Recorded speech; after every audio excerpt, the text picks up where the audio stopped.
paz a vosotros, queridos hermanos. Dios les bendiga. Les habla el pastor Juan Hernández de Guadalajara. Estamos transmitiendo esta serie de predicaciones para el pueblo de Cristo. Bueno, pues este día 1 de abril se habla acerca de la tercera fase, lo que estamos viviendo a nivel mundial, esta pandemia. Y pues todavía seguimos en casa porque esta tercera fase habla de que ya debemos de estar resguardados sin salir. Algunos especialistas dicen ni siquiera ir a comprar a la tienda de la esquina. Pero bueno, hay que tener mucha precaución y no hay que asustarnos, porque en realidad si nosotros vemos la palabra de Dios en Levítico 11, del 11 al 13, el Señor pone una serie de instrucciones para el pueblo de Israel. Si usted lee Levítico, usted se va a dar cuenta que el Señor repite mucho: no tocaréis a los muertos, ya sean animales o personas, y habla de plagas, varios tipos de plaga. De hecho, hablaba de que si una plaga no se quitaba en 7 días, habría que poner en cuarentena. Iban subiendo los días: 7, 14, 30, 40.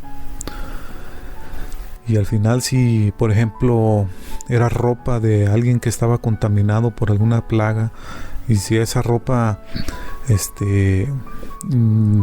seguía contaminada, lo que tenían que hacer era quemar las ropas.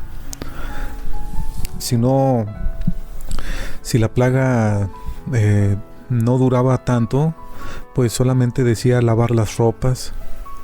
Aquella persona que estuviera contaminado, que fuera inmundo, porque habla de inmundicia, tenía que lavarse. Y fíjense que qué interesante, porque la palabra de Dios no se equivoca. El Señor ya le había dado instrucciones a Moisés desde antes con respecto a este tipo de virus, bacterias,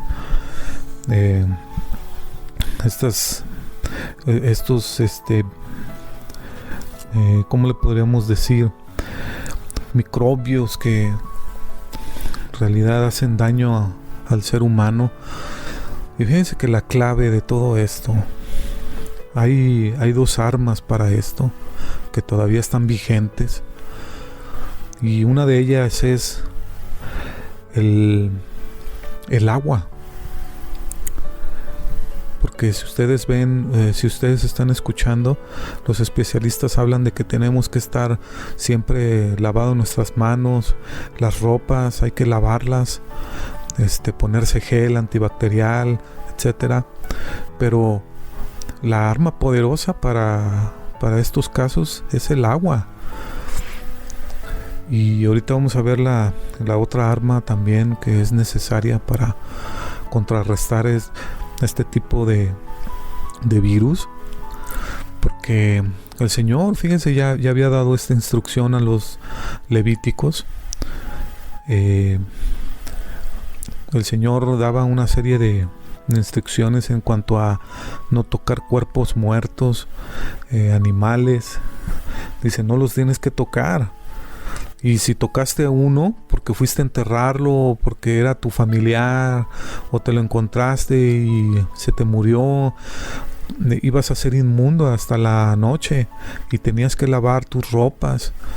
Pero si estabas contaminado, todo lo que tocares, todo lo que ibas a tocar, tu cama, ropa, si tocabas a una persona iba a estar inmunda. Entonces esas personas, esas cosas que tocabas, inclusive hasta los utensilios, si tocabas los utensilios tú contaminado, tenías que lavar aquellas cosas. O sea, imagínense estas armas biológicas, o esta plaga, este virus. Estas plagas tenían que su mejor arma era el agua. El segundo era el aislamiento. También concuerdan estos periodos de aislamiento con la palabra de Dios, porque tenían que, a la persona que estuviera inmunda, o a las prendas que estaban inmundas, o los utensilios, tenían que estar resguardados. Inclusive hasta si en una casa aparecía plaga, la casa también tenía que desalojarse y dejarse 7 días, 14, 30, 40, dependiendo del tiempo. Si se quitaba la plaga, pues se levantaba la cuarentena. Pero todas estas instrucciones el Señor ya se los había dado a Moisés. Por eso hay que leer la palabra de Dios, porque la palabra de Dios viene todo esto, queridos hermanos. Los que se van a acordar más son los hermanos de Huentitán, porque estuvimos desmenuzando el libro de Levítico. Ahorita vamos, creo, por el 14, el 15, y estuvimos viendo esta parte donde el Señor manda a que al pueblo de Israel, cuando alguien tuviera plaga, pues hacer estas dos cosas: lavarse, y siempre es el agua que tenía que limpiarse con agua y aislarse. Entonces no están tan perdidos las autoridades médicas. Ellos saben que no hay cura para esto todavía. Pues en la palabra de Dios el Señor no les decía: busca estas hierbas, busca estas fórmulas para que se te quite la plaga. No había fórmulas. Aquí la solución es el agua y el aislamiento. Entonces no nos asustemos. Esto tenía que ser. Hay 4 cosas que el hombre no puede controlar, que son las hambres, los terremotos, las pestes y las guerras. No los va a controlar el ser humano. No puede. La que podría controlar son las guerras, pero pues el hombre tiene su corazón caído por el pecado, y no es posible que pueda controlar estas 4 cosas. Fíjense que estaba viendo un documental, y en ese documental habla que la peste más tremenda que azotó a la humanidad fue allá por el año 1300. Era la peste negra. Cobró muchas vidas humanas. Y esta peste también coincide, bueno, no sé a qué se deba, pero también venía de los orientales. De hecho venía de Mongolia esta peste. Según la historia habla de que se propagó por medio de los orientales cuando ellos iban y comerciaban con Europa. Llega un barco a Italia, no sé si sea el puerto de Sicilia, y cuando llega al puerto, pues la gente que venía contaminada había muerto, la mayoría, o creo que todos habían muerto. Llega este barco y había unos niños por ahí, según los historiadores, no están muy seguros, pero creen que se propaga de esta forma. Llegan unos niños, suben al barco, ven a la gente muerta o tirada ahí en el barco, y van, avisan a los papás. La gente de alrededor también van, y fíjense lo que es la ignorancia: empiezan a mover los cuerpos. empiezan a ver a los cuerpos que están ahí. Algunos empiezan a tomar las prendas, los utensilios que tienen ahí. Dicen, bueno, pues es un botín, ¿no? Ya están todos muertos, nos los llevamos, nadie va a reclamar. Y pues la ignorancia de esta gente, tocar muertos. Y acuérdense que el Señor en Levítico también hablaba de que no tenía el pueblo de Israel que tocar muertos, no los tenía que tocar. Y pues la lección pasó en Europa en estos años. La gente no sabía, no entendía que hay microbios, hay organismos muy diminutos que no están a la vista del hombre. Y pues esta gente movieron los cuerpos, los fueron a enterrar, agarraron las prendas, las cosas que había en ese barco. Creo también los animales como ratas, pulgas, todos estos animalitos estaban contaminados. Y aquí empieza el desarrollo de la peste negra. Se empieza a desarrollar por toda Europa. Duró 15 años para erradicarse esa peste. Imagínense tanta gente que murió. Por eso hay que entender la historia para que no nos sorprenda. Y también la palabra de Dios, no por algo Dios le reveló a Moisés que el pueblo de Israel no tenía que tocar ningún cuerpo. Le decía, no tienes que contaminarte. Y si alguien hubiera tocado, tiene que lavarse su cuerpo, las ropas.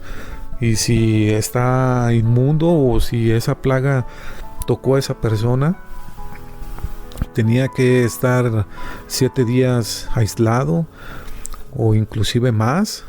Habla ahí de 14, 30 y hasta 40 días. Y si eso no se solucionaba, tenían que sacar a la persona del pueblo, del campamento, lo tenían que sacar, las ropas las tenían que quemar. Entonces imagínense qué detalles estuvo dando el Señor. Entonces estos tiempos son así, queridos hermanos. Estos tiempos no nos tienen que sorprender. La mayor arma es el agua y el aislamiento. También hablaba de poner bozal en la persona que estaba contaminada. Claro, uno de los historiadores registra en esa época, él no entendía, pero él decía el mal que nos llegó, la enfermedad que nos llegó, decía allá en el 1300, en la época de la peste negra. Él decía, al hablar se contaminan las personas, el hablar unos con otros. Claro, pues la saliva, el tocar a otra persona era como se contaminaba. Entonces no nos asustemos, porque estas 4 cosas que les decía de las hambres, terremotos, pestes y guerras, no las va a controlar el hombre, no tiene control de ellas. Pero el Señor ya había advertido acerca de las pestes, cómo tenían que erradicarse, con la higiene y con el aislamiento. Entonces hay que hacer caso a las autoridades. Hay mucha gente, por ejemplo, la gente que en aquel entonces estaba contaminándose con los cuerpos que tomaban o con las ropas, pues no entendían. Ellos decían, no, pues no pasa nada. En este tiempo son microbios, microorganismos que no vemos, están en el aire. Creo este es el tiempo donde más se puede contaminar uno. Por eso ya el gobierno dijo, quédense en casa, no salgan, no vayan a ningún lado, lo menos que puedan salir. Entonces pues hay que seguir estas instrucciones. Y pues haciendo esta introducción, que es importante hacerla porque estamos en estos tiempos difíciles, sigamos con nuestro tema, el tema de la sanidad interior y la liberación. Y vamos a seguir avanzando sobre este tema. El cristiano tiene que aprender cómo es el proceso para la sanidad en su interior. Y para llegar también a la liberación, porque la liberación, muchos piensan que es de demonios. Yo no dudo que el enemigo esté a nuestro lado, queriéndonos tumbar con ideas, con circunstancias, no lo dudo. También ya cuando el enemigo se aparece a la persona, pues ya es un acto ya muy, muy fuerte, donde el enemigo no te va a dejar avanzar. Pero también está la parte donde es muy sutil. Yo recuerdo a mi pastor,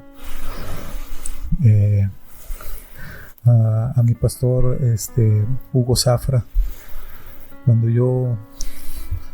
cuando en mi mente había mucha culpa y no podía estar tranquilo, me decía: no hables con el diablo, hijo. Y yo le decía: ¿cómo? Yo no hablo con el diablo. Sí, hablas con el diablo. Y entendí ya después que la palabra del Señor dice que el ladrón no vino sino para matar, hurtar y destruir. Y a veces tomamos este versículo literal y pensamos: bueno, no me ha matado a un familiar. Pero eso de matar, hurtar y destruir habla de que Él frustra tus ideas y las mata tus ideas. Empieza a hacer estragos en tu mente, porque ahí es donde está el campo de batalla en nuestra mente. No está en los sentimientos, está en tu mente. Entonces, muchas veces en nuestros soliloquios, cuando estamos hablando, pensando qué vamos a hacer, es cuando el enemigo viene y platica con nosotros. ¿Cómo me puedo dar cuenta, pastor, si estoy platicando con el diablo? Sencillo.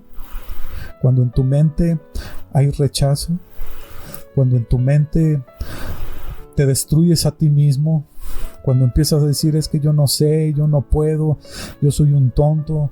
Cuando te empiezas a despreciar, está hablando el enemigo a tu mente. ¿Por qué? Porque está matando. Ningún ser humano, y escuchen esto que voy a decir, ningún ser humano es tonto. Ningún ser humano está hecho para fracasar. Todos los seres humanos, dice la palabra, que Dios hizo al hombre a su imagen y semejanza. Entonces, ¿qué está pasando contigo que tienes baja estima?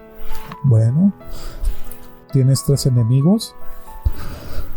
El diablo es el que te culpa y que te dice: ¿otra vez volviste a fallar? No, tú no tienes autoridad moral porque has pecado. No eres un cristiano que pueda tener autoridad. El mundo también es nuestro enemigo, pero uno de los enemigos más fuertes y más dañinos somos nosotros mismos. Tú mismo te bloqueas, tú mismo te haces menos. A veces el diablo, cuando te ve así, ya ni ganas le dan de venirte a derrotar, porque ya estás derrotado tú en tu mente. Entonces, tenemos que prestar atención a que el ser humano necesita sanidad interior y liberación. Y esta liberación habla de lo que has pasado en toda tu vida. Si eres joven, muchas veces hay jóvenes que no aguantan tanta presión y prefieren mejor ahorcarse o suicidarse a su corta edad.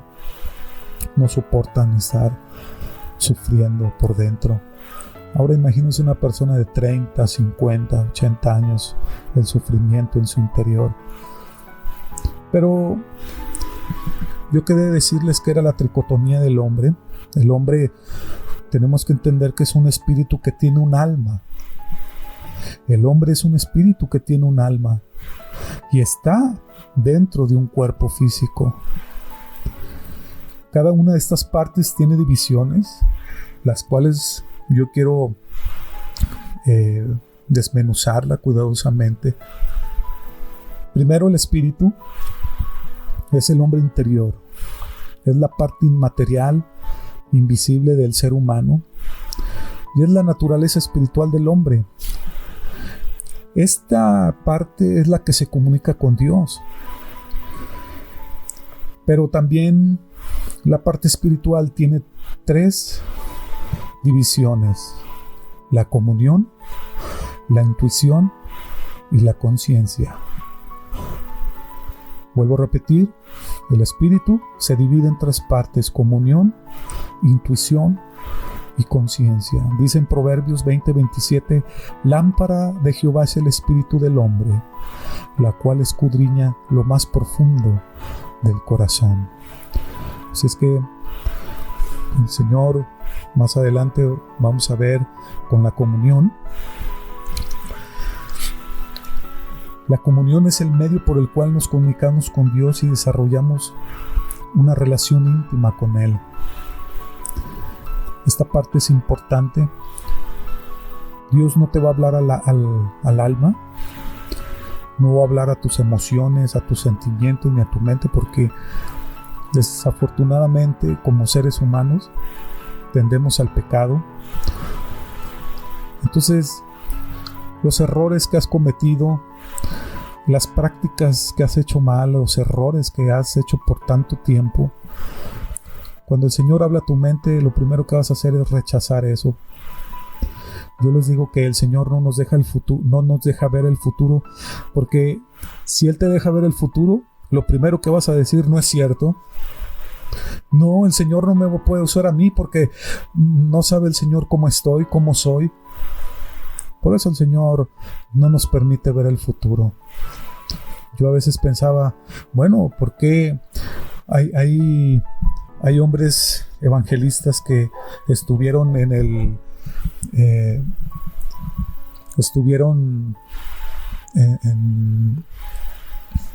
la cuestión satánica, y ellos hablan de tantas cosas espirituales que ellos hacían, tremendas, que un cristiano a veces no puede alcanzar a entender? Y yo decía, Señor, ¿por qué ellos sí puedes? Más bien ellos pueden entender la parte espiritual, cómo se mueven los demonios, cómo está el mundo espiritual, y por qué el cristiano no. Bueno, porque nosotros como cristianos no alcanzaríamos a entender todas las cosas que Dios hace en lo espiritual. Por eso el Señor va poco a poco con nosotros, no nos muestra ese mundo, pero sí tenemos un espíritu con el cual nos podemos comunicar con Él también. Hay personas que están dedicadas al enemigo, y estas personas son videntes, agoreros. Muchos de ellos ya tienen contacto con espíritus desde que nacen. ¿Por qué? Porque su espíritu muerto, el enemigo también lo puede usar. Y así es como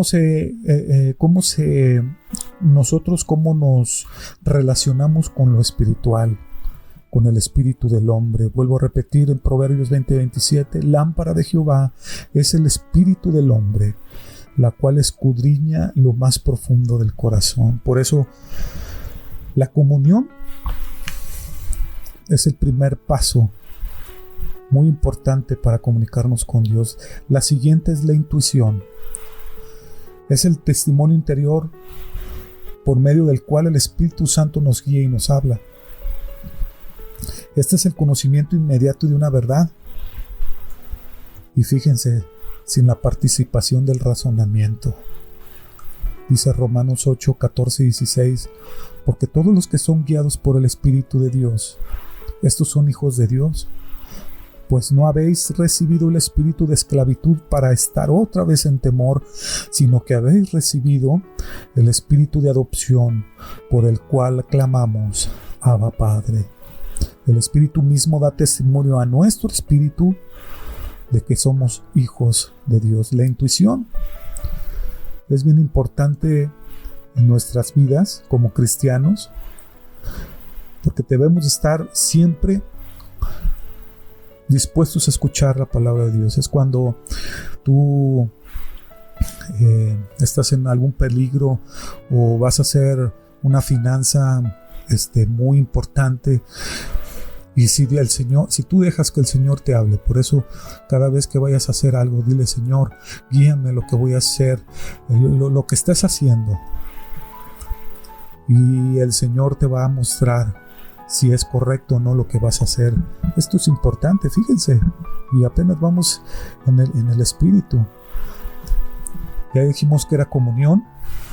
Es cuando el Señor le habla a nuestro espíritu. La intuición también nos habla, pero para guiarnos. La conciencia. Este es el medio que nos permite distinguir entre el bien y el mal. Por eso, cuando el apóstol Pablo hablaba de que ya no seamos carnales, hablaba de que también tenemos que tener el tiempo para Dios, porque no sabemos si hacemos daño con nuestra palabra, con nuestras acciones, con nuestra actitud. No sabemos. Pero si tú estás fallando en algo, en la conciencia, va a hablar el Espíritu a tu conciencia. Ahora, yo les había dicho que el Señor no te habla al alma, va a hablar a tu espíritu. Al alma no le va a hablar, porque dependiendo cómo estés, si te levantaste enojado, si ese día estás deprimido, vas a escuchar la voz de Dios y ni le vas a querer atender. Pero al espíritu, el ser humano, cuando Dios le habla al espíritu, el ser humano entiende las cosas de Dios. Dice Romanos 9:1: verdad digo en Cristo, no miento, y mi conciencia me da testimonio en el Espíritu Santo. Qué hermoso es esto. El Espíritu Santo usa el espíritu humano para enseñarle, para tener una comunión y para hacerlo entender. Bueno, esta parte de la tricotomía del hombre, el espíritu, es importante entenderla. El alma, pues la mayoría de nosotros sabemos que en el alma está las emociones, están los sentimientos, están los pensamientos y la voluntad. Ahí radica, de eso está compuesto el alma: emociones, sentimientos, pensamientos y voluntad.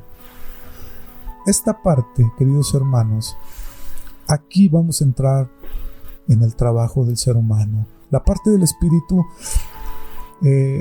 si tú has nacido de nuevo, dice la palabra de Dios, las cosas viejas pasaron y aquí todas son hechas nuevas. Habla de que tu espíritu estaba muerto, el Señor lo resucita.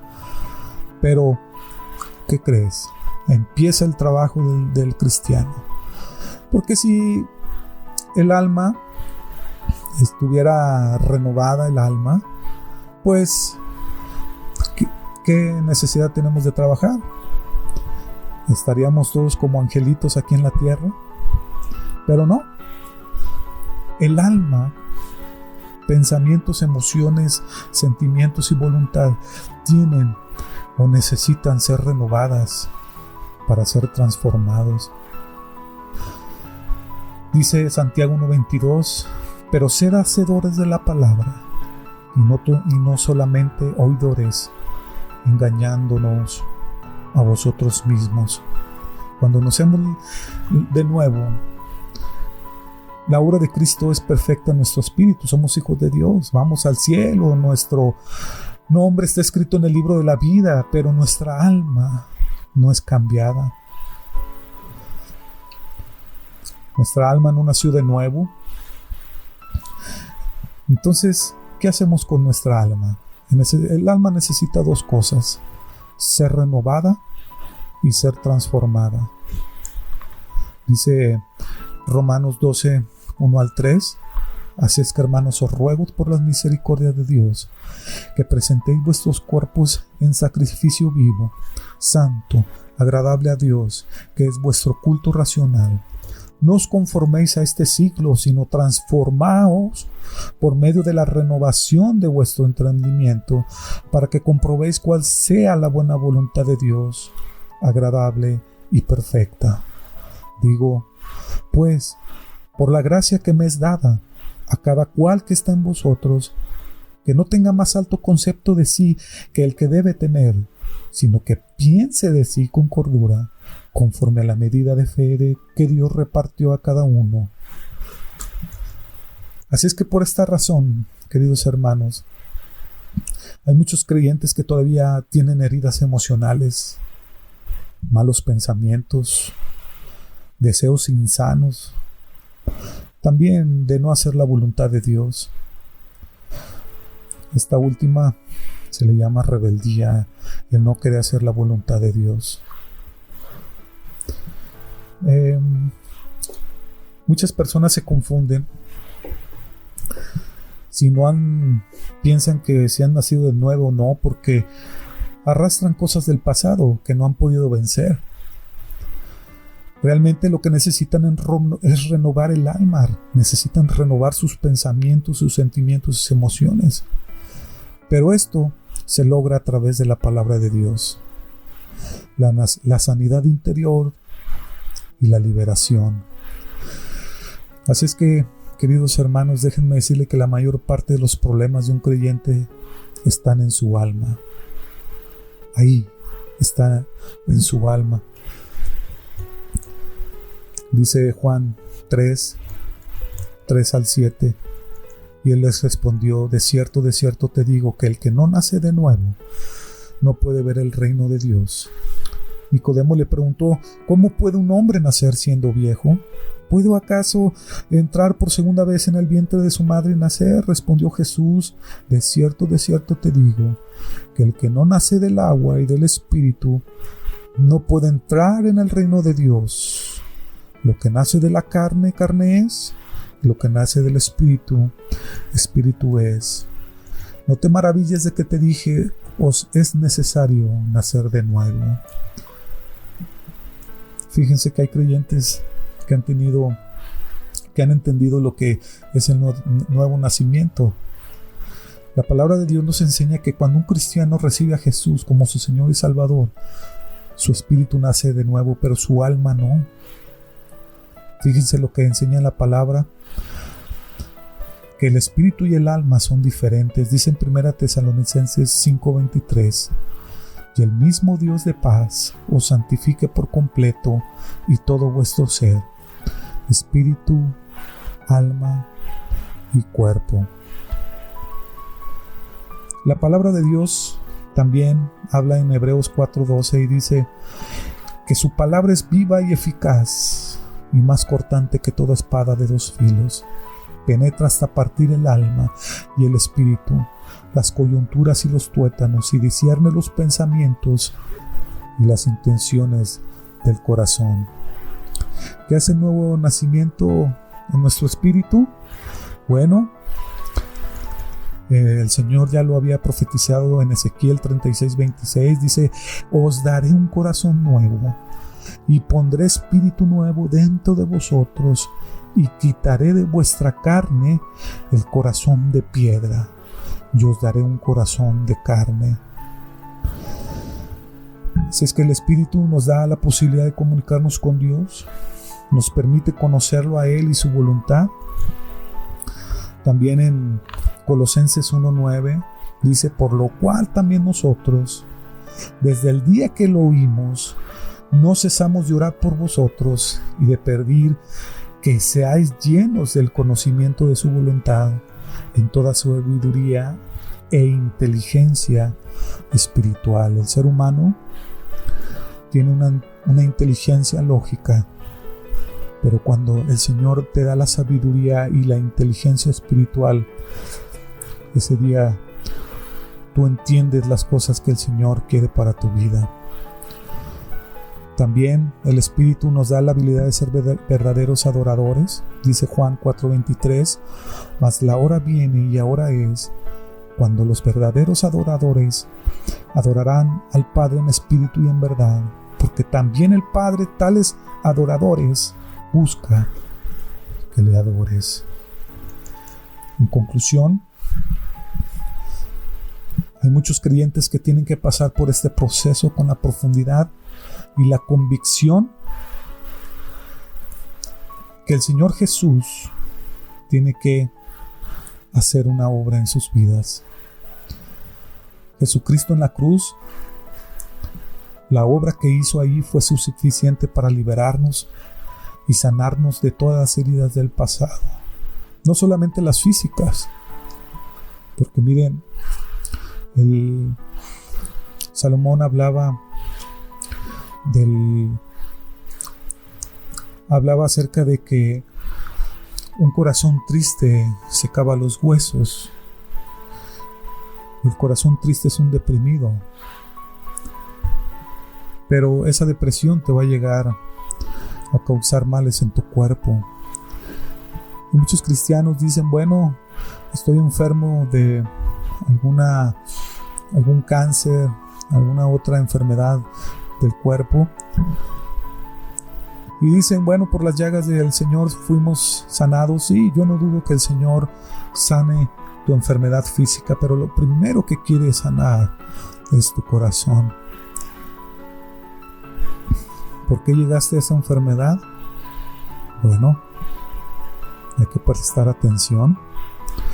Claro, hay cosas que nos van a suceder, un accidente, vamos bien y de repente ocurre un accidente, de ahí te enfermaste, perdiste algún miembro, lo que sea así.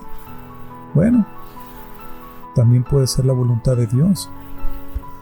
Vamos a seguir, porque las características del alma se comparan a las del asno. ¿Sí? ¿Cómo es el asno?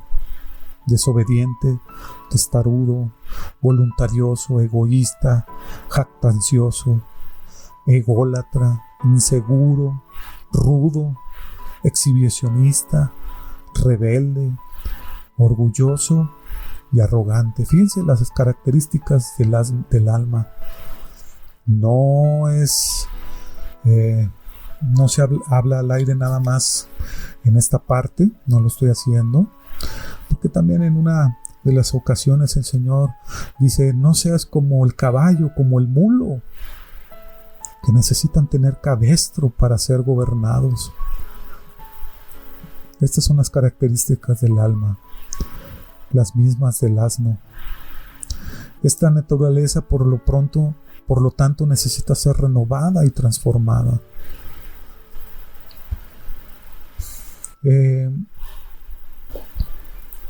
Tenemos que aprender a tener el control de nuestra alma. En una ocasión dijo el salmista en Salmo 103, 1 al 3, bendice alma mía Jehová, y bendiga todo mi ser su santo nombre. Bendice alma mía Jehová, y no olvides ninguno de sus beneficios. Él es quien perdona todas tus iniquidades, el que sana todas tus dolencias. Qué impresionante. El alma debe estar bajo el control del Espíritu renovado de Cristo. La voluntad es la faceta de una persona donde reside la capacidad de decidir. El ser humano es un agente moral, libre de escoger entre el bien y el mal. Así nos hizo el Señor, nos dio ese libre albedrío. Esa es tu voluntad. Pero esta voluntad trabaja con nuestra mente y con nuestras emociones. Es ahí donde nos da la capacidad de decidir lo que queremos hacer, lo que queremos ser y hacer. Ahorita, con estos grupos de homosexuales y lesbianas y tantas cosas que hay, yo en una ocasión leí que había 20 géneros de los que quieren ser caballos, los que quieren ser animales, se autoperciben como hombres o el hombre se autopercibe como mujer o sin ningún sexo. Anteriormente yo había leído que van 20 géneros de este tipo y dicen que van como 50 o 60. Bueno, la voluntad del hombre, aunado con la mente y las emociones, llegan a querer, esto es un acto de la voluntad, y deciden ser y hacer. Entonces, tenemos que ver que la voluntad, el Señor necesita tener el control, porque el hombre tiene una voluntad soberana para escoger hacer lo bueno y lo malo. Por eso, en una ocasión, el Señor les decía a los discípulos que teníamos que escoger.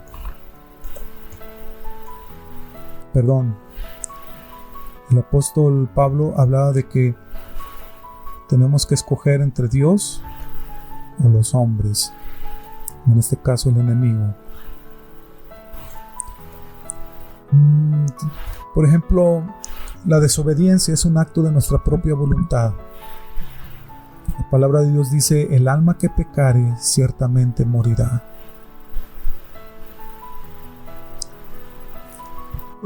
¿Por qué muchas veces nos cuesta dejar de hacer algo si somos dueños de nuestra propia voluntad? Pues porque la mente no renovada envía constantemente pensamientos a las emociones que no están sujetas al espíritu. Entonces la mente y las emociones tratan de seducir a la voluntad humana. Por esta razón, el hombre no puede parar de hacer las cosas que sabe que son desagradables ante Dios. No puede. Por eso Dios ha puesto en la vida del hombre una barrera. Y fíjense, esta barrera ni siquiera Dios puede traspasarla. Esta barrera se llama la voluntad. Tampoco el enemigo la puede atravesar. Bueno, entonces, ¿por qué se empeñan a hacer más el mal? Bueno, porque abre las puertas al enemigo para que tome el control de su voluntad. Así es que la voluntad del hombre se divide en decisión, intención, propósito, elección y deseo. Vuelvo a repetir, la voluntad del hombre se divide en decisión, intención, propósito, elección y deseo. Es ahí donde se originan las decisiones, las intenciones, los propósitos y los deseos. Hacer siempre lo que queremos es la esencia de la rebelión. Cuando un creyente no renueva su voluntad, siempre va a querer satisfacer los deseos de la carne. Ahora sí, ¿cómo lidiamos con nuestra voluntad? Rindiéndola, quebrantándola, vaciándola y llenándola con la voluntad de Dios. Pero ¿cómo rendimos nuestra voluntad? La palabra de Dios habla de ciertos términos que nos enseñan que al rendir nuestra voluntad es un acto de elección. Tú tienes que elegir. Por ejemplo, al principio en la predicación pasada yo les hablaba de las renuncias. Esta es como vamos a rendir nuestra voluntad, renunciando. Renunciar a aquellas cosas que nos hacen mal, primero a nosotros. Muchas veces la gente nos dice que ¿por qué actuamos de una manera agresiva con los demás? Y muchas veces nosotros decimos que no es cierto. Por ejemplo, si eres enojón, la demás gente te va a decir: ay, es que ese es bien enojón, ni le hables. Yo no soy así. Nunca nos damos cuenta de lo que la demás gente nos dice, pero si tú aprendes a escuchar, necesitamos aprender a escuchar. Pero esas son cosas malas. Más bien, son cosas que estás practicando y haces daño a los demás. Te ha dicho tu esposo, tu esposa, tus hijos, tu familia cercana, padres, abuelos, primos, tíos, te han dicho, es que tú eres muy envidioso, eres muy chismoso, chismosa. ¿Has puesto atención a lo que dice la gente? En una ocasión decía el rey David, escudriña mi corazón, ve lo que hay adentro, porque nosotros no alcanzamos a vernos. Y cuando le digas al Espíritu Santo, revélame dónde estoy mal. Estoy mal en mis enojos, en mis emociones. Me enojo y cuando me enojo hago un desastre en casa. Y hablo de los enojos porque es la emoción que a todos nos pega en nuestra vida, a todos. Para todo está el enojo. Entonces, sí, también hay envidia, hay vergüenza, hay miedos, hay tantas cosas, pero el enojo es una de las emociones más tremendas que el ser humano no alcanza a dominar. Renunciar. Si te dicen, mira, le salió lo Hernández, le salió lo López, le salió lo González y no se puso como fiera. Bueno, si escuchaste eso, Señor, renuncio a mi pasado, mi bisabuelo, mi abuelo, mi padre. Te heredaron, te enseñaron a enojarte de esa forma. Despojarnos es la otra cosa que tenemos que hacer para rendir nuestra voluntad, renunciar, despojarse. Esto está en Efesios 4:22 al 24. Dice, en cuanto a la pasada manera de vivir, despojaos del viejo hombre que está viciado conforme a los deseos engañosos, y renovaos en el espíritu de vuestra mente, y vestíos del nuevo hombre, creado según Dios en la justicia y santidad de la verdad. Aquí dice la palabra, despojaos. Despójate, quítate ese viejo hombre. No lo va a hacer el Señor. Lo único que el Señor va a hacer es decirte dónde estás equivocado, dónde estás haciendo daño, te estás haciendo daño tú y a los tuyos. Pero a ti te corresponde, querido hermano, hermana, amigo, a ti te corresponde despojarte. Tienes que aprender a trabajar con tus emociones. Otra de las cosas que el Señor, fíjense lo que dice, quítese de vosotros toda amargura, enojo, ira, gritería y maledicencia y toda malicia. Efesios 4:31. Quítese de vosotros. Otra cosa donde tenemos que trabajar, quitarse. En una ocasión también dice Pablo, el que robaba, dice, ya no robe más. No dice, el que robaba se va a venir a Cristo y se le van a quitar las ganas de robar. No. Eres cristiano. ¿Robabas antes? Sí. Bueno, ahora ya no lo hagas. ¿Me dan ganas? Sí, te van a dar ganas de hacer lo que hacías antes, pero ya no lo hagas. Qué impresionante, ¿verdad? Por eso, el acercarnos al Señor Jesucristo y tener la comunión con su Espíritu Santo es importante. Y también la palabra. Fíjense qué tremendo. Fuego, agua y sangre. Jesucristo para ser limpiados. El agua para purificarte y el fuego para quitar o quemar, fulminar aquellos pecados que todavía cometes. Qué impresionante. Dice Colosenses 3:5, haced morir, hazlo, muere. Pues lo terrenal en vosotros, fornicación, impurezas, pasiones desordenadas, malos deseos y avaricia, que es idolatría. Hacer morir ese pasado.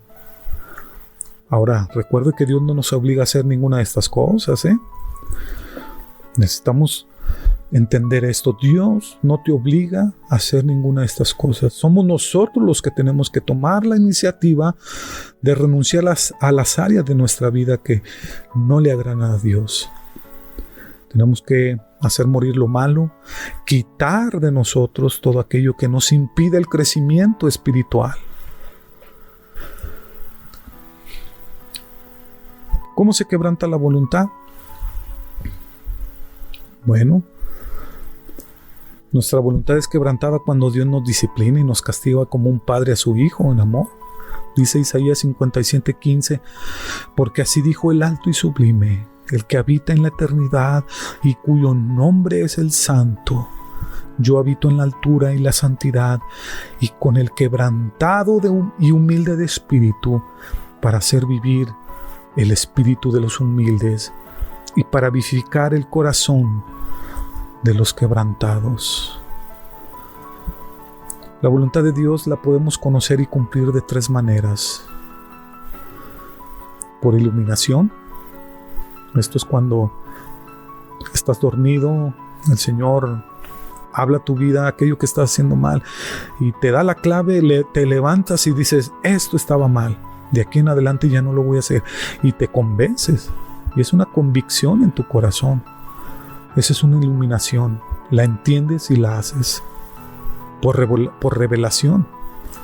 Esto es cuando estamos leyendo su palabra por medio de un testimonio, una palabra que alguien te dé, algún líder espiritual, pastor, profeta, maestro, evangelista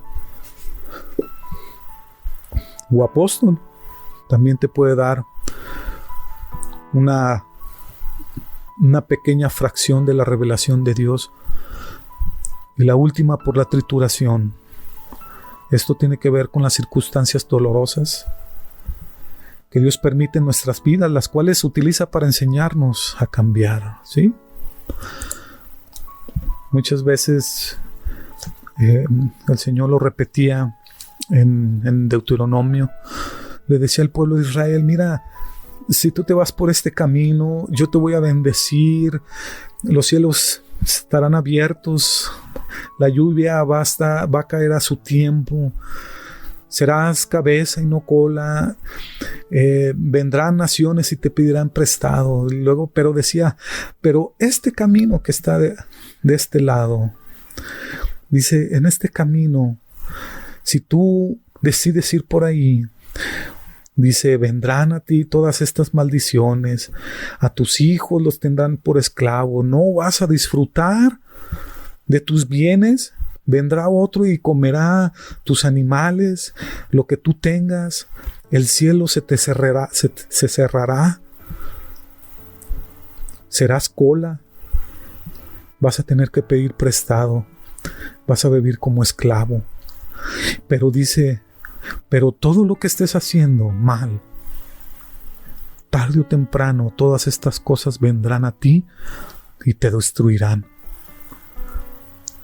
Así es que la trituración tiene que ver con las circunstancias dolorosas. A veces Dios va a mandar las circunstancias dolorosas para que tú crezcas.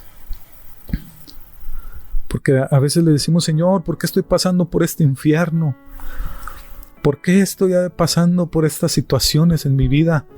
Mírame, mis hijos, el que está a mi lado, las finanzas, todo lo que está a tu alrededor. Está de mal en peor. Y le decimos al Señor, ¿qué me está pasando? ¿Me estás mandando una plaga? ¿Me estás castigando?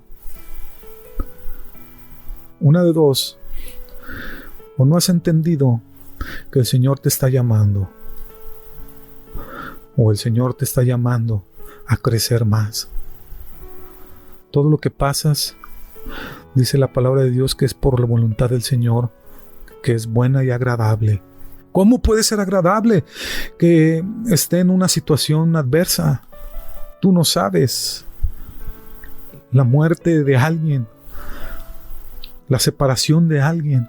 ¿Cómo sabes tú que no duele? ¿Y cómo sabes que es de Dios? Bueno, tienes que ver el otro lado. Tal vez el Señor te quitó aquello que te estaba haciendo daño. No sabemos. Por eso hay que agradecerle al Señor por lo que te ha dado, pero también por lo que te ha quitado. Agradécele al Señor. No sabes por qué te lo quitó. Les digo de nuevo, el Señor no nos deja ver el futuro. ¿Por qué el Señor me quitó esto? ¿Qué va a pasar más adelante? No sabemos. Pero es mejor que la voluntad de Dios la conozcamos y la cumplamos por iluminación o por revelación, y no por trituración. Bueno, si el Señor nos hace pasar por ese valle, bueno, pues el Señor hace lo que necesitamos hacer nosotros. ¿Cómo va a ser nuestra voluntad? Bueno, la renovación de nuestra mente por medio de la palabra de Dios va a producir ese deseo. Y como ya sabemos, los deseos se encuentran en la voluntad. Cuando nuestra mente empieza a ser renovada, comenzamos a sentirnos bien haciendo la voluntad de Dios. Dice Filipenses 1:6, estando persuadido de esto, que el que comenzó en vosotros la buena obra, la perfeccionará hasta el día de Jesucristo. Cuando esto ocurre, podemos decir lo que dijeron los apóstoles Juan y Pablo. Dice Juan 3:30, es necesario que Él crezca y que yo mengüe. Dice Gálatas 2:20, y no vivo yo, mas Cristo vive en mí. El sometimiento de nuestra voluntad va a ser un sacrificio a Dios. No lo estás haciendo a ti y a los demás, es un sacrificio a Dios. Entonces vamos a poder comprobar o experimentar personalmente las transformaciones que continúan en nuestra vida. Dice 2 Corintios 4:16, por tanto no desmayemos. Aunque este nuestro hombre exterior se va desgastando, el interior, no obstante, se renueva de día en día. Busquemos a Dios con responsabilidad y encontraremos su voluntad en nuestras vidas. Bueno, me quedo con en la voluntad, porque siguen las emociones que también tenemos que aprender a manejarlas. Ya hemos hablado de cómo la voluntad necesita ser dominada por el Espíritu Santo para que podamos escuchar a nuestro Señor, porque la voluntad es la más perversa, la voluntad es la más difícil de dejar, queridos hermanos. Vamos avanzando. Por último, yo quiero que cada vez que usted esté en su casa, cada vez que usted esté a solas, y más en estos tiempos, acuérdese que estos tiempos no deben de asustarnos, no deben de ponernos ansiosos estos días. Ya les expliqué desde el principio que el Señor le habló al pueblo de Israel, mira estas cosas, cuando esté la plaga, aíslate, inclusive habla de cubrirse la boca, inclusive habla de, dijimos las dos armas, el agua y el aislamiento. Esas son dos armas muy poderosas para estos días. Y aislarnos, sí. El Señor no te va a dejar sin comer. Si tú le dices, Señor, ayúdame, sí, Acuérdense que el Señor suplirá todo lo que os falte. Cuando estés solo, dile al Señor: escudriña mi corazón. Mira lo que hay ahí en mi interior. Revélame dónde estoy fallándote, Dios, porque quiero hacer tu voluntad. Bendito Dios, te agradezco, Padre, por la oportunidad que me das, Señor, de llevar tu palabra, Señor, a otros lados. Gracias, Señor, porque yo sé que estás haciendo la obra en mis hermanos y en mí, Señor. Padre, porque tu palabra, Señor, va para allá y también, Señor, corta para acá, Padre. Ayúdanos, Señor, a entender tu palabra. Ayúdanos a caminar, Señor, en tu verdad. Te pido por mis hermanos ahí en sus casas donde estén, Padre. Cúbrelos con tu sangre preciosa. Te lo pido en el nombre de Jesús. Amén.